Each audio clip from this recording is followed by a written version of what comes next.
টি-20 বিশ্বকাপকে কেন্দ্র করে আন্তর্জাতিক ক্রিকেট অঙ্গনে তৈরি হয়েছে নতুন করে উত্তেজনা ও অনিশ্চয়তা।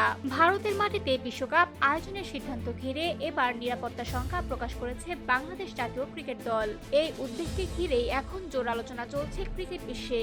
বাংলাদেশ ক্রিকেট বোর্ডের পক্ষ থেকে জানানো হয়েছে, বর্তমান পরিস্থিতিতে নিরাপত্তার ঝুঁকি বিবেচনায় ভারতে গিয়ে ম্যাচ খেলতে তারা স্বাচ্ছন্দ্য বোধ করছে না। বিষয়টি সমাধানের লক্ষ্যে আন্তর্জাতিক ক্রিকেট কাউন্সিল আইসিসি ঢাকায় প্রতিনিধি দল পাঠালেও বিসিবি কর্তৃপক্ষকে এখনো রাজি করানো সম্ভব হয়নি। এই অবস্থায় বাংলাদেশ আনুষ্ঠানিকভাবে আইসিসিকে চিঠি দিয়ে প্রস্তাব দিয়েছে, ভারতে নয়, তাদের বিশ্বকাপের ম্যাচগুলো যেন শ্রীলঙ্কায় আয়োজন করা হয়। তবে এই প্রস্তাবের বিষয়ে এখনো আইসিসির চূড়ান্ত সিদ্ধান্ত আসেনি।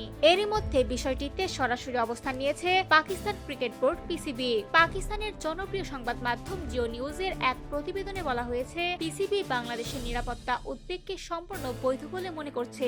পাকিস্তান স্পষ্টভাবে জানিয়েছে, বাংলাদেশের উপর কোনো ধরনের চাপ প্রয়োগ গ্রহণযোগ্য নয়। পিসিবির পক্ষ থেকে বলা হয়, ভারতে না যাওয়ার পেছনে বাংলাদেশের যে কারণগুলো রয়েছে তা যথেষ্ট যুক্তিসঙ্গত।